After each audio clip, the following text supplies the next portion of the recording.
সবাই মিলে একসাথে কোথাও যেতে গেলে পরে সবসময় আমার আর আমার মোটা বান্ধবীর আগে এসে বসে থাকতে হয়, কারণ সবাই এত দেরি করে কি আর বলবো। তারপরে ফাইনালি সবাইকে নিয়ে চলে আসলাম আজকে ডেস্টিনেশন ক্রেভে।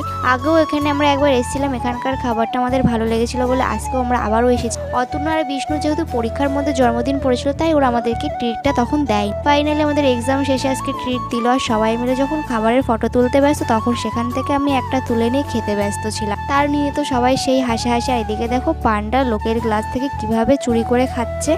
ওর স্বভাবই এরকম, সবার থেকে একটু খুঁটে খুঁটে খাওয়া। তারপর আমাদের মেন কোর্স চলে আসলো, আর আজকে আমরা অর্ডার দিয়েছিলাম বাটার নান আর চিকেন কারি। তো আমরা সেখানেই যাই, সবসময় শুধু বিরিয়ানি খাই। সেই একঘেয়েমি থেকে আজকে যে আমরা বেরোতে পেরেছি এটাই অনেক। আর এই যে আমার জগন্নাথ আমার পাশে চলে এসেছে খাওয়ার জন্য। এই পুরো টেবিলের খাবার আমার মোটা বান্ধবী একাই খেয়ে লাস্টে আর ও চেয়ার দিয়ে উঠতে পারছিল না, তাই আমি বসে বসেই ওর পাশে ভিডিও করছিলাম। আর পেছন দিয়ে পান্ডা টুক করে হ্যান্ড ওয়াশ মেখে এসে ভূতের মতো ভয় দেখাচ্ছিল। আর ফাইনালি বাড়ির জন্য একটু